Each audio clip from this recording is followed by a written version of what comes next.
Aleluya, gracias te damos, Padre, en esta preciosa mañana. ¿Por qué no le da gracias al Señor solo unos segundos, hermano? Dele gracias porque Él está sentado en su trono, está al pendiente de nuestras vidas. Nos ha dado una oportunidad para estar de nuevo en la casa de Dios, poder adorarle, poder cantarle, levantar nuestras manos al Rey de Reyes y Señor de Señores. Gracias, Señor, porque nos reúnes con un propósito. Anhelamos conocer más de ti en esta mañana. Pedimos, Señor, que tu Santo Espíritu se mueva en cada uno de nuestros corazones mientras que cantamos, mientras que escuchamos la palabra, Señor, y podamos salir de este lugar retados, cambiados, transformados por tu preciosa presencia. Que tu Espíritu Santo, Señor, sea el que tome la palabra y la ponga en cada uno de nuestros corazones, para que todos los que estamos aquí en este día seamos bendecidos de tu mano, con tu pan, con tu presencia, Padre. Si hay alguien que está enfermo, Señor, en este día, pon tu mano sanadora, da una palabra y será suficiente para traer esa sanidad, Señor. Si hay alguien que viene con alguna necesidad, Señor, en el interior, alguna decepción de la vida, en necesidad de salvación, hoy tú puedes proveerle todo lo necesario. Gracias, Señor, por tu pueblo en esta mañana, en el nombre de Cristo Jesús. Amén y amén. Le damos un aplauso a nuestro Dios, hermanos. ¿Y por qué no saluda a la persona que está a su lado? Dígale qué bueno que estás en la casa del Señor y puede tomar su lugar en este día. Damos gracias a Dios por esta preciosa mañana, una mañana un poco fresca, no tan caluroso como otras, y damos gracias a Dios por ello. Sean bienvenidos a la casa del Señor. Pueden tomar su lugar, hermanos. Es una bendición y es un privilegio estar en la casa de Dios, hermanos. ¿Cuántos dicen amén a eso?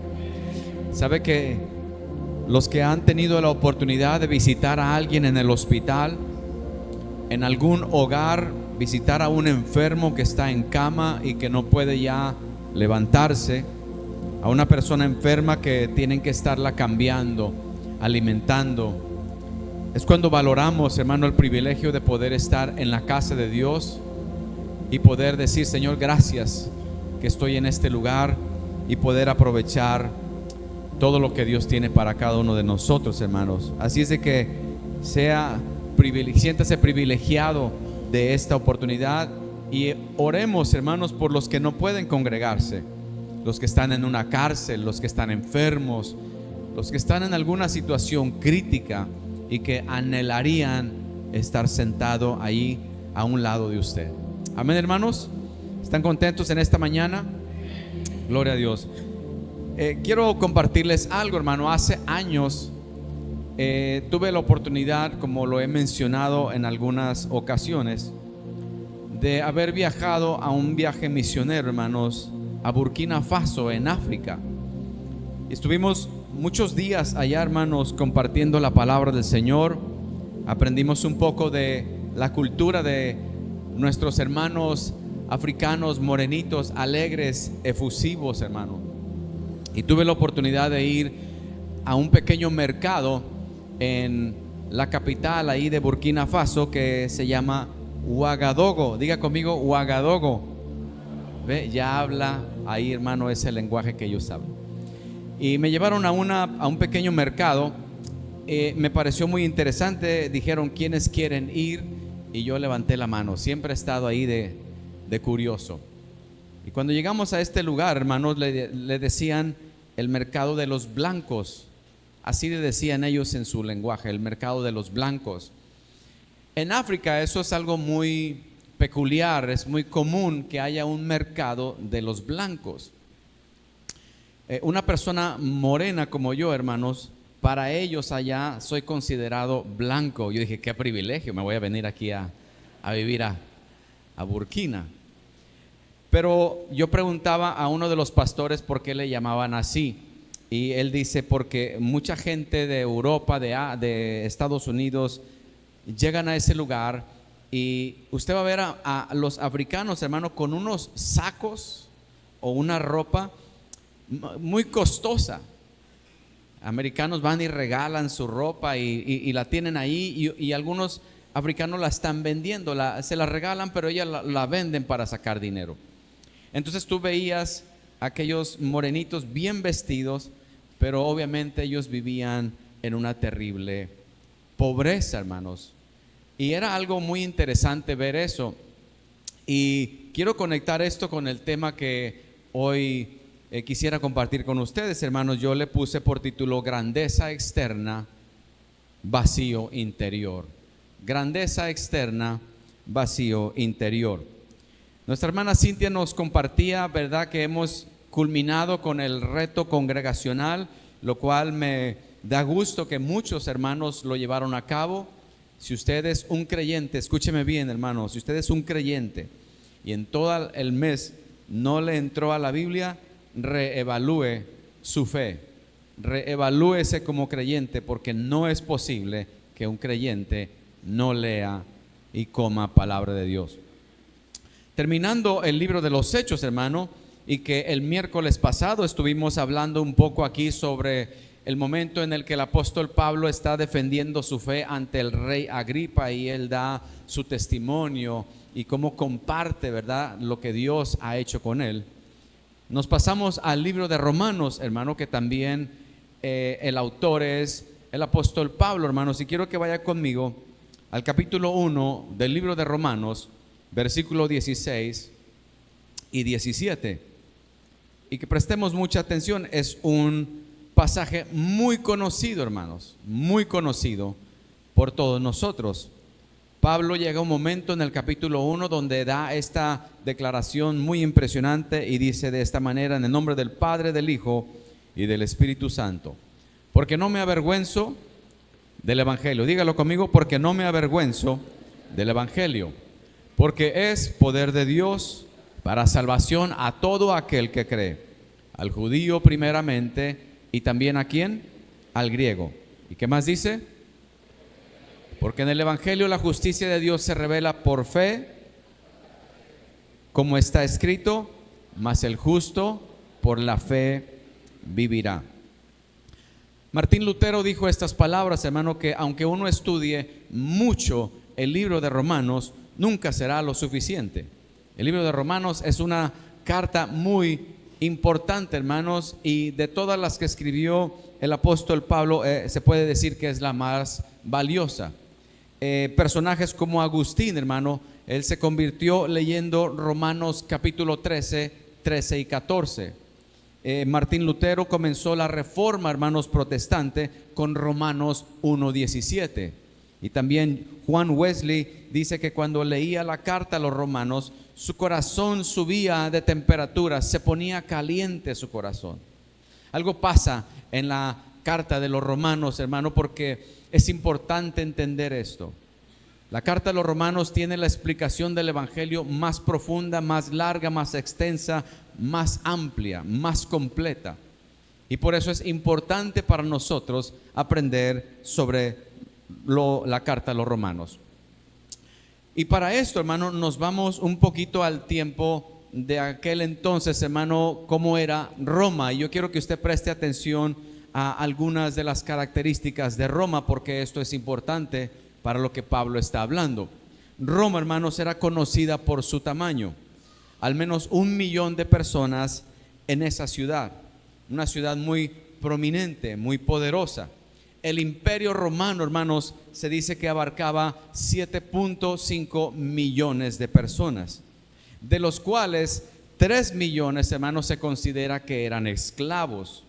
Usted ha de recordar, el imperio romano estaba conquistando, hermano, todo lugar, y traían esclavos a su nación, a su ciudad. Para muchos, Roma era el centro del mundo, el centro de la política. Era poderosa en la economía. Roma, hermanos, era conocida por su cultura. Todo lo que ellos hacían era algo alarmante, ruidoso. Esto es importante, hermanos, porque entrando en el contexto nos damos cuenta por qué el apóstol Pablo habla de esta manera.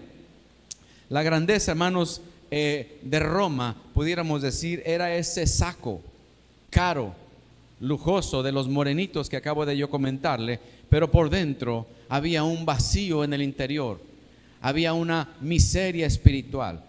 Roma, hermanos, lucía muy bien por fuera, pero por dentro estaba desmoronándose, y eso es lo que queremos aprender. Era famosa porque tenía edificios muy ostentosos.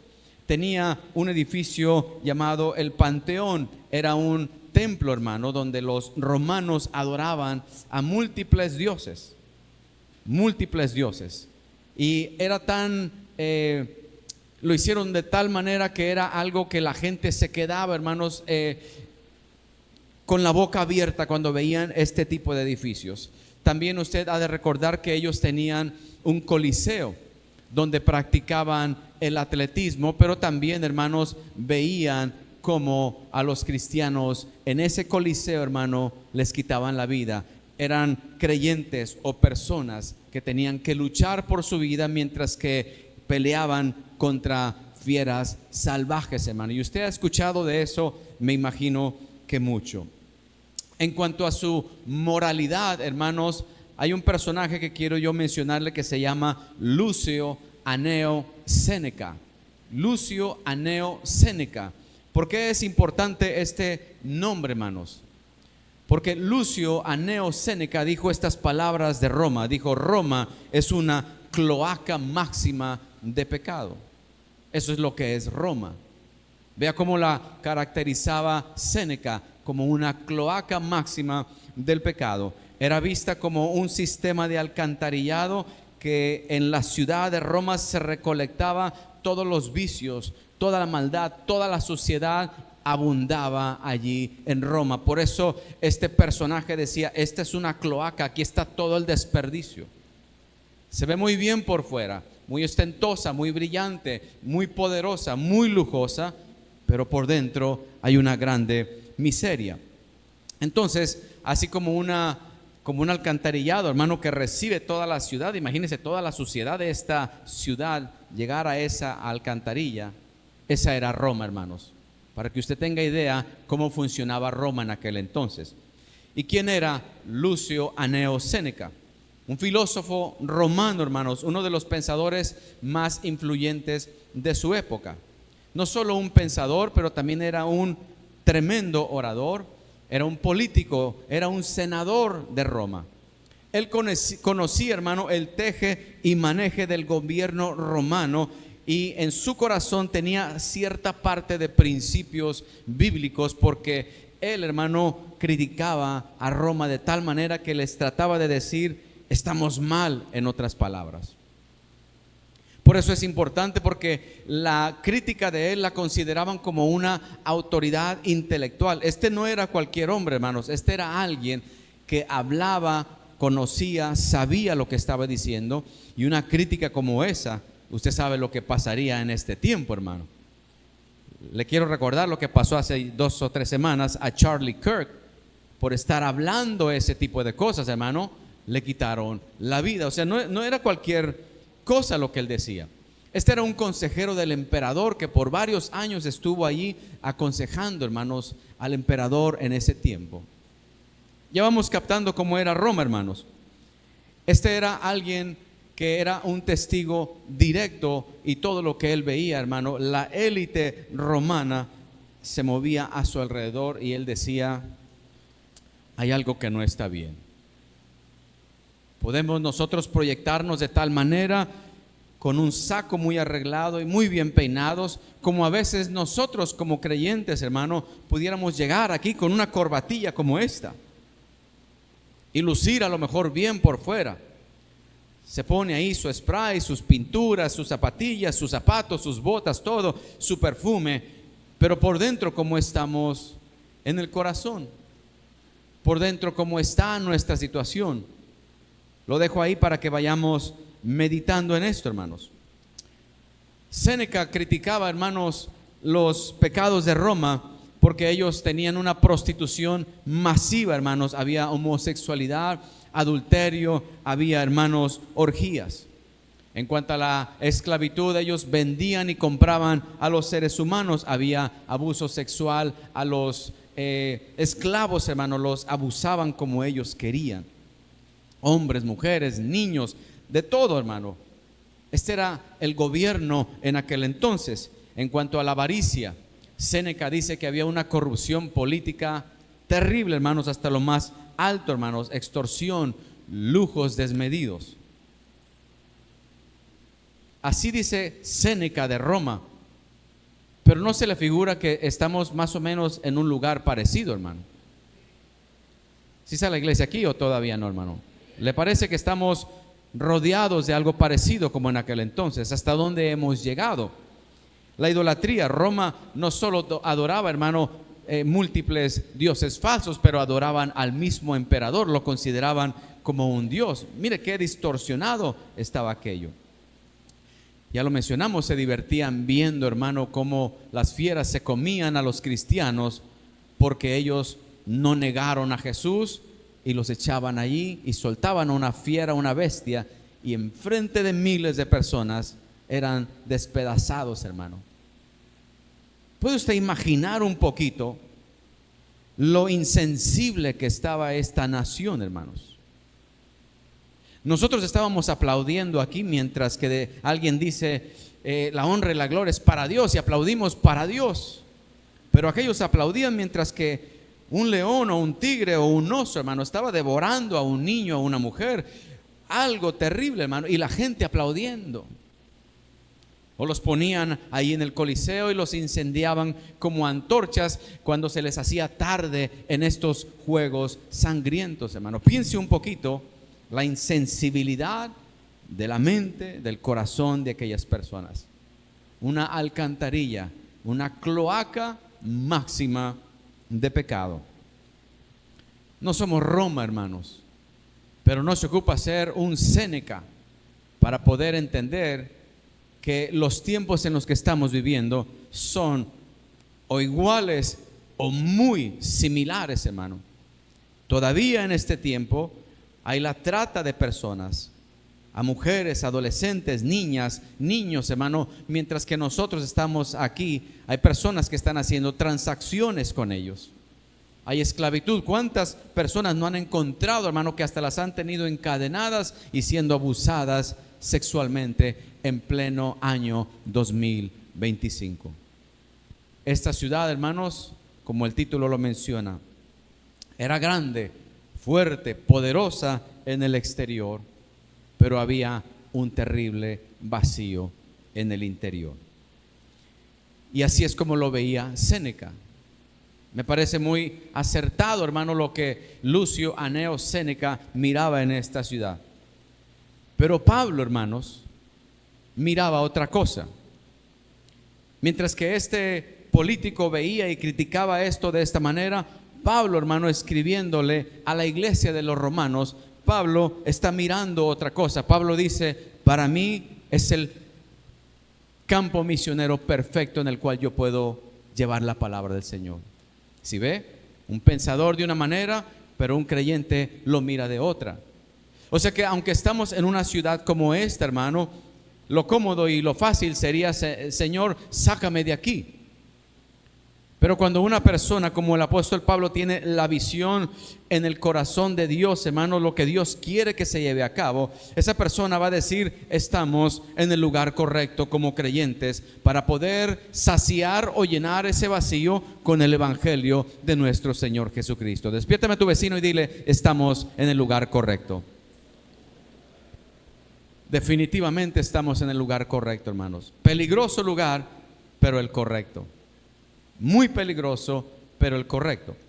Romanos 1:1, Pablo dice de esta manera: Pablo, siervo de Jesucristo, llamado a ser apóstol, apartado para el evangelio de Jesucristo.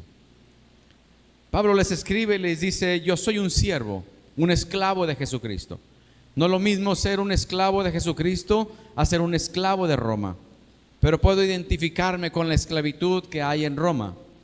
Y trata él de empezar a tener esta conexión, y él dice: soy siervo de Jesucristo porque le pertenezco a él. Lo vemos en 1 Corintios 6, 19 y 20. Dice: ¿ignoráis que vuestro cuerpo es templo del Espíritu Santo, el cual está en vosotros, el cual tenéis de Dios, y que no sois vuestros?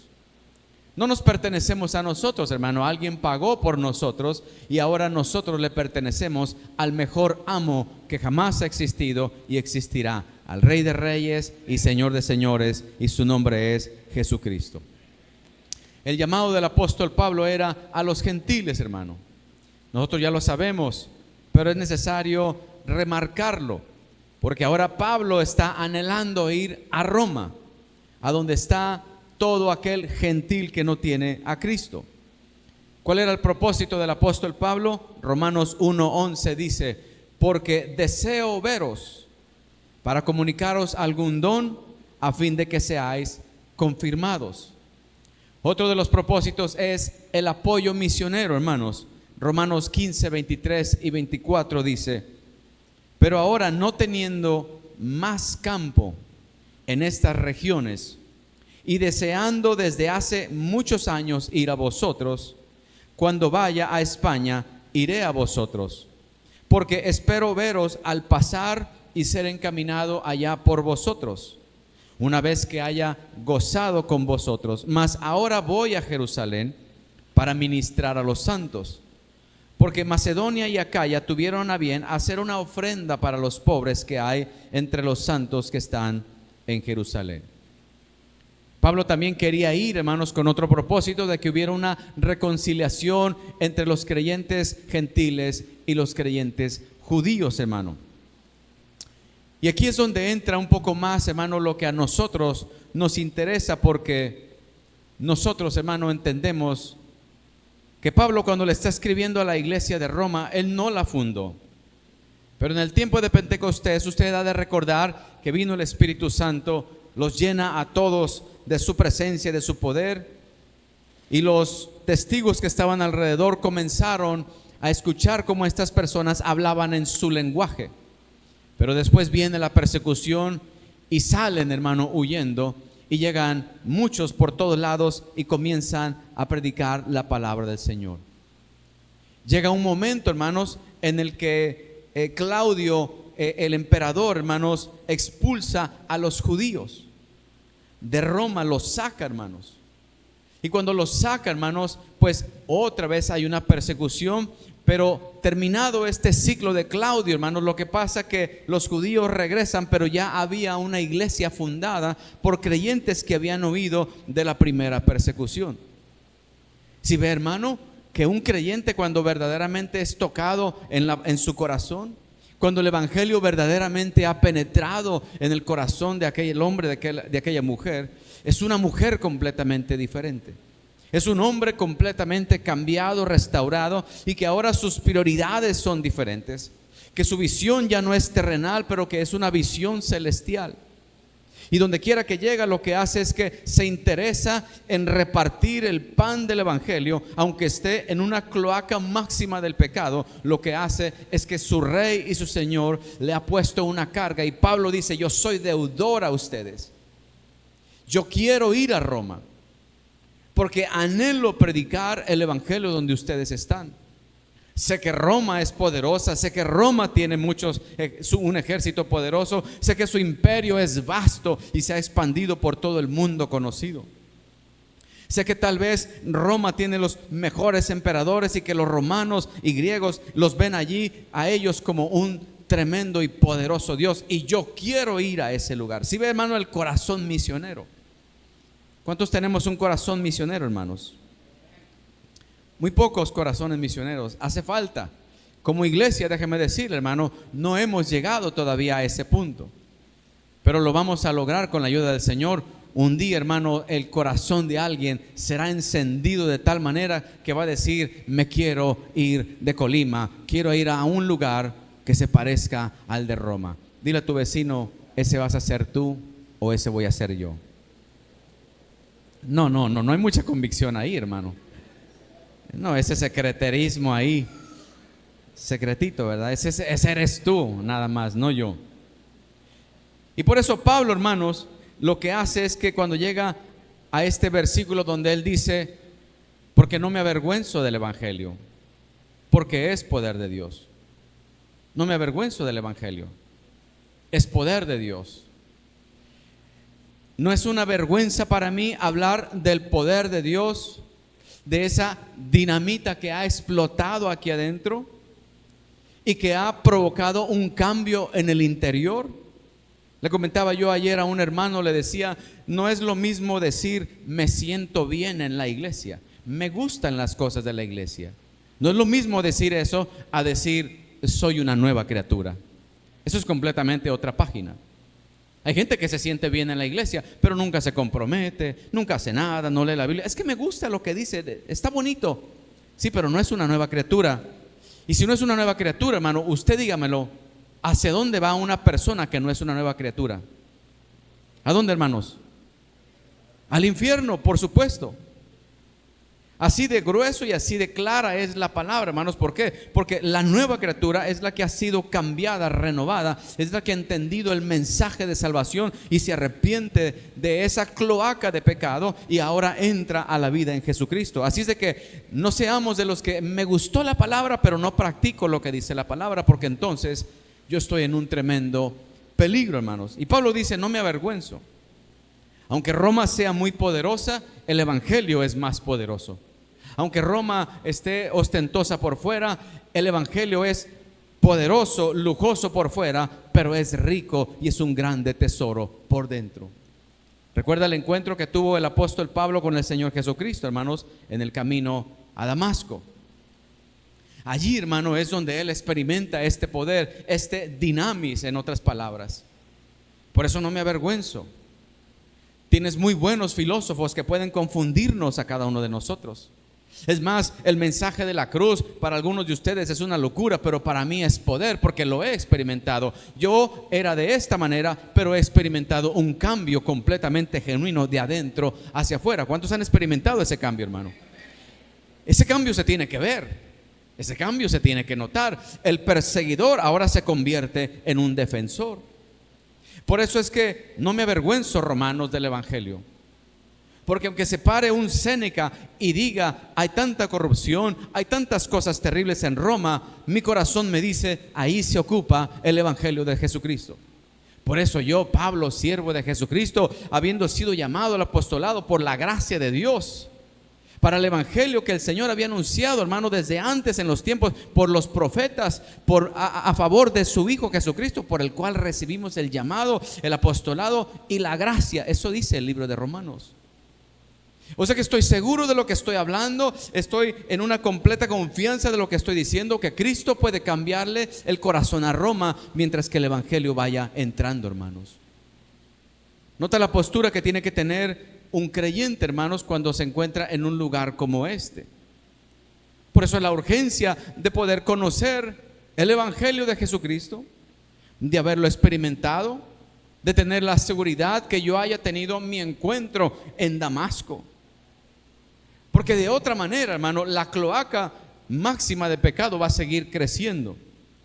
Pero la Biblia dice, hermano, donde hay mucha maldad, ahí tiene que sobreabundar la gracia, hermanos. Y Dios manifiesta su gracia por medio de nosotros. O sea que pudiéramos sentirnos privilegiados, hermanos. Somos un regalo de Dios, de Cristo, para esta ciudad. ¿Cómo le parece esa noticia? Y Pablo dice, yo quiero que ustedes sepan que he anhelado ir a ustedes. Los alabamos a ustedes porque se escucha por todos lados de su fe.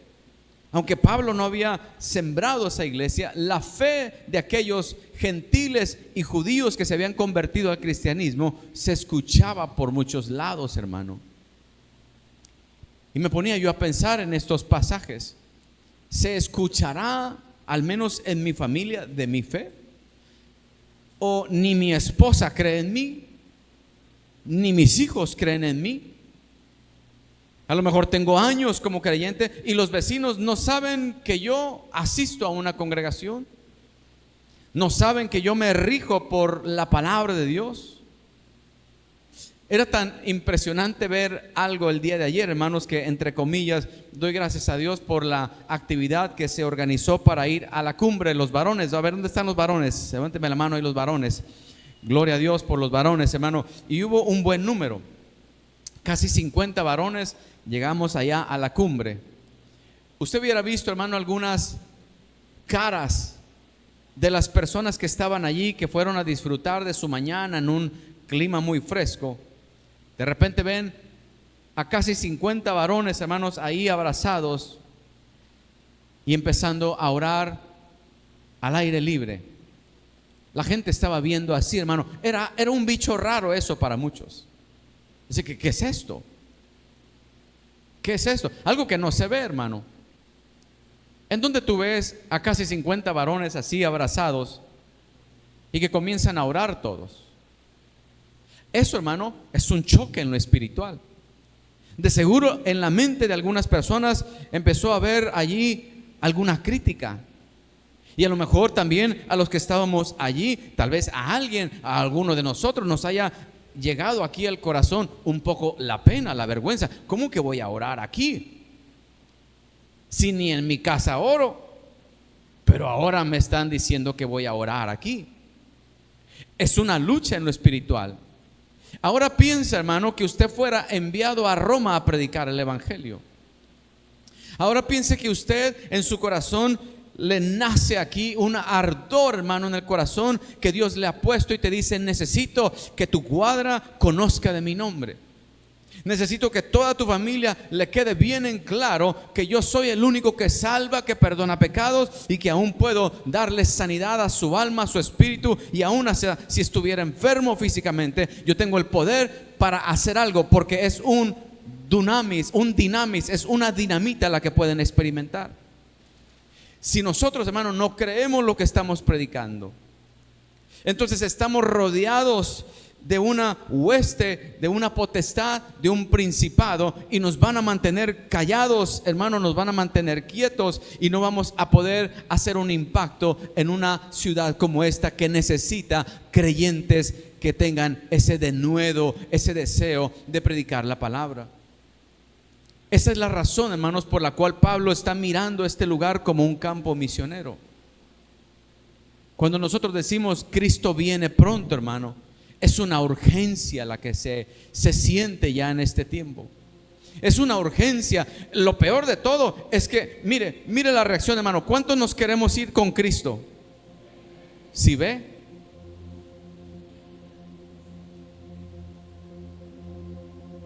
Pero ¿cómo le explicamos a la gente, Marcos, lo que Pablo está diciendo aquí?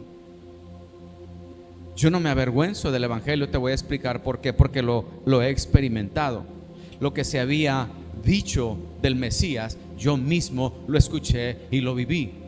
Yo tuve un encuentro con Jesucristo. Mi corazón fue cambiado, mi mente fue transformada, mis pasos comenzaron a guiarse de otra manera. Mi carne decía, haz esto, pero mi espíritu decía, ve para acá. Y comienza una nueva vida dentro del cristianismo. En un lugar, hermano, donde toda la gente adora a su Dios y dice: este camino me lleva a Dios, María me lleva a Dios, el Santo Niño de Atocha, la Virgen del Platanar, los ídolos de allá de África que ni siquiera los conocemos tú y yo, los dioses falsos que tienen en Japón, los dioses falsos que tienen en China. ¿Quién nos lleva a la misma presencia de Dios? Yo quiero estar en el cielo. Todos quisiéramos estar en el cielo. Todos quisiéramos terminar esta vida de aflicción y poder abrir los ojos y despertar en un lugar placentero donde no habrá más llanto ni más dolor. Pero mientras que estamos aquí, no presentamos una especie de hambre como que queremos ir al cielo. ¿Sabes por qué? Porque no conocemos verdaderamente a Cristo. Porque yo me he hecho un Dios tal vez de mí mismo. Primero me atiendo bien yo. Primero saco adelante lo que a mí me conviene, lo que a mí me gusta. Primero le doy un deleite a mi carne, y si me sobra tiempo, Dios sabe que yo lo amo. Y esa es una especie de idolatría, hermanos. Podemos malinterpretar las cosas como malinterpretaban a Pablo. Alguien pudiera pensar, pero también tengo que trabajar, también tengo familia. Déjame decirte algo: Dios te dio la familia, Dios te dio el trabajo. Y si Dios te dio trabajo y te dio familia, te dio tiempo para que los atiendas a ellos a su tiempo. Pero es un indicio de que Dios te dice: yo soy tu proveedor. ¿A qué horas me vas a atender a mí como yo te lo estoy pidiendo? Y no estamos hablando, hermano, de sentarnos a leer un par de páginas y leer con un reto congregacional. Estamos hablando de que ahora que yo soy creyente, ¿qué es lo que tú quieres que yo haga? Porque antes me dirigía solo, pero ahora yo soy un siervo de Jesucristo. ¿Cuántos son siervos de Jesucristo, hermano? ¿Sabes dónde te das cuenta que eres siervo de Jesucristo? En tu agenda, en tu horario. Si esta fuera Roma, hermanos, si le quitamos el nombre Roma y ponemos el nombre de Colima, nosotros deberíamos de llorar por la gente de aquí de Colima, hermano. Deberíamos de derramar nuestras lágrimas, porque en el momento, hermano, en el que una persona muere y nadie le habló de Cristo, esa alma, hermano, por toda la eternidad estará sufriendo en el infierno, porque nadie le habló de las buenas nuevas. Nadie le enseñó las malas noticias para que pueda apreciar las buenas noticias. Entonces me doy cuenta, hermano, que tenemos en nuestras manos un grande tesoro. Pablo dice: estoy dispuesto a hablarle a judíos, a griegos, porque el evangelio de Cristo es poder para salvación a todo aquel que cree. ¿Sabe por qué dice eso? Porque él va a ir a una ciudad donde hay gentiles, donde hay judíos, donde hay gente de todas las naciones. Pero él mismo dice: pero ustedes son llamados santos también. A todas las naciones el Señor les envía un mensaje para que puedan convertirse en santos. O sea, el evangelio no hace, hermanos, no es exclusivo para los judíos, es también para todas las personas de todo el mundo, es para todo aquel que cree. Por eso él está dispuesto a pararse enfrente de los grandes pensadores, enfrente de aquellos reyes y gobernantes, de aquellos líderes religiosos. No me avergüenzo. Hay algo que lo sostiene a él cuando él está hablando de esa manera. Es como diciéndonos: ¿sabes qué? Yo sé que el mensaje de la cruz te parece locura. Yo sé que el mensaje de ver a una persona sacrificada allí te parece algo débil, pero déjame decirte, lo que tú le llamas debilidad, yo le llamo poder, porque ese mensaje, el sacrificio de Cristo, es el que me ha dado una nueva vida en Cristo Jesús y me ha abierto a la vida eterna una puerta poderosa. Y por eso a la gente, hermano, cuando tú le hablas, te van a decir: tú eres loco, la cabeza te ha tronado, algo te pasa a ti con tus locuras. Tú ya no dejas de hablar de Dios. Todo es Dios para ti, todo es Biblia, todo es esto, todo el otro. Cucaracha de la iglesia, hermano, nos han llegado a decir. No entienden que lo que tú les estás hablando es que por fuera hay una grandeza exterior, y el Espíritu Santo te muestra a ti que hay personas que tienen un vacío en el interior. ¿Sabes por qué una persona va y viene, entra a la iglesia y luego se va y luego regresa? ¿Tú por qué crees? Porque todo el tiempo traía un saco por fuera, era solo algo externo. Y lo que Dios quiere es sembrar una semilla, que se siembre, que crezca, que haga raíces ahí en el interior y pueda salir y despertar y decir: necesito cambiar el rumbo por donde yo voy. Iglesia, déjeme decirle algo. Míreme lo más que usted pueda, hermano. Preste atención a esto que le estoy diciendo. Cuando quitaron al apóstol Pablo de este mundo, hermano, cayó un peso grande sobre la iglesia, hermanos. Cada creyente tenía que hacerse responsable. Cada creyente es responsable de su propio hogar. Tú eres responsable de tu hogar. Tú eres responsable de tu esposa, de tus hijos. Tú eres responsable de que tu hogar se convierta en una lumbrera para los que están en una oscuridad. Llegará el momento, créelo, llegará el momento, si a nosotros nos toca o si le toca a la generación venidera, pero llegará un momento donde el respirar un aire de creyente se va a ir quitando y se va a ir haciendo menos. Y ay de nuestros hijos, ay de los que vienen detrás, hermano, que van caminando como si la vida la tuvieran ganada, como si no hubiera una responsabilidad, como si no tuviéramos un compromiso con el Rey de Reyes y Señor de Señores. Hoy, ¿cuál es el Dios de este mundo, hermanos? ¿Cuál es el Dios de este mundo? El dinero, la comodidad. Si aquí estuviera Séneca, dijera: Colima la veo igual que Roma. ¿Cuánto se parece Colima a Roma? Y Pablo dijera: sí, Séneca, entiendo lo que dices, pero es ahí donde Dios nos ha enviado. Lo que otros ven, hermano, como debilidad, para nosotros es poder. Graba eso en tu corazón.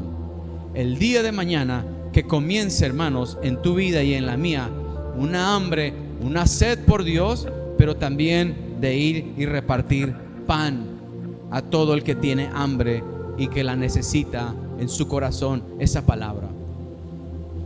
Abre tu saco, hermano, y tú vas a ver cómo andamos cada uno de nosotros. Si por fuera hay grandeza, sería de bendición que por dentro también estuviera una grandeza en Cristo Jesús. Pero si no es así, es un momento de reflexionar. Póngase sobre sus pies en esta hora, hermano. Me gustaría que pudiéramos orar, hermanos, en esta mañana. ¿Cómo le parece si nos unimos para orar por Colima, hermanos? Tú eres el Pablo que Dios ha levantado en esta ciudad. ¿Le gustaría que oráramos por Colima, hermanos? Amén o no amén. Si está la iglesia aquí todavía o ya no, hermano, ya se me fue la iglesia. Levanta tu mano lo más alto que puedas. Quiero invitarlo, pero no lo haga por fuerza, hermano, no lo haga forzado. Si usted no quiere orar, no lo haga forzado, pero que levante su mano y vamos a orar al Señor, hermanos, como siempre hemos mencionado. Que no sea un secreto, sino que nuestra voz se escuche en el oído de Dios. Vamos a orar por Colima. Padre, te damos gracias. Vamos, iglesia, ayúdame a orar. Abra sus labios, eleva una oración por esta ciudad, ciudad que necesita dirección. Por nuestros gobernantes, que en lo secreto puedan honrar a Dios, que en lo secreto puedan sentir el temor de Dios. Pedimos, Padre, en esta hora, que la ciudad de Colima, Señor, escuche tu voz en donde quiera que se predica el evangelio. En cualquier lugar que haya una congregación donde hay un amor genuino por ti, Señor, y por las almas, allí, Señor, hónrales con tu presencia. Dales gracia, favor, sabiduría. Dales de tu poder, dales de tu manifestación, dales de tu palabra, Señor, para que Colima pueda entender que no será su gobierno, su economía o todo lo que está experimentando, sino que será el poder de Dios que puede transformarle, cambiarle, que es el poder de Dios que puede parar la prostitución, que puede parar todo espíritu contrario, que puede rescatar al homosexual, que puede rescatar a la lesbiana, que puede rescatar hasta el más vil y cruel criminal. Que tu palabra, Señor, sea la que toque los corazones. Clamamos por esta ciudad de Colima. Vamos, iglesia. Clama por tu vecindario, clama por ese vecino, clama por esa mujer que camina por las calles prostituyéndose y que a nadie le interesa nada de su vida. A Cristo le interesa, por eso te ha levantado a ti y me ha levantado a mí y ha levantado una iglesia. Podemos ser como Séneca, estar criticando, y está bien que podamos identificar, pero necesitamos el corazón misionero de Pablo. Un corazón que camine por las calles de Colima y que vaya abriendo sus labios y proclamando el evangelio de Jesucristo, que fue proclamado desde hace tiempo por los profetas acerca de su Hijo amado, el Señor Jesucristo, del cual hemos nosotros recibido la gracia y el llamado para predicar un evangelio que transforma, que cambia, que hace lo que el hombre no puede hacer. Que no somos filósofos, pero que hablamos la palabra de fe en el nombre del Señor Jesucristo. Que no somos oradores, pero somos gente que ha experimentado un cambio del interior. poder de Dios, dice el apóstol Pablo, es poder porque invierte las cosas, las revierte, las cambia. Al que estaba muerto lo resucita, al que estaba ciego le da la vista, al que era pobre lo pone en los lugares celestiales y lo sienta a la mesa a comer con el Rey. El que estaba enfermo le sana, le renueva la mente, le transforma. Un poder que transforma. Por eso, como iglesia, nosotros no nos avergonzamos del evangelio de Cristo. Le podemos hablar al católico, al budista, le podemos hablar al que no cree en Jesucristo, al griego, al romano, al francés, al chino, al japonés. Nosotros tenemos un poder disponible aquí en nuestros corazones. Padre, gracias te damos en este día. Gracias por tu pueblo, gracias por tu iglesia, Señor. Que podamos llevarnos una carga espiritual y clamemos por nuestra ciudad. En el nombre de Cristo Jesús. Amén y amén. A mí me gustaría que pudiera hacer un último ejercicio, hermano. A una persona a la que tú sientas más confianza, que está ahí a tu lado, enfrente o atrás, mírala a los ojos y dile: clamemos por nuestra ciudad. Pero dígaselo con esa convicción. Yo termino con eso. Dile a alguien: clamemos por nuestra ciudad. Gloria a Dios. Entrego el tiempo a quien corresponde.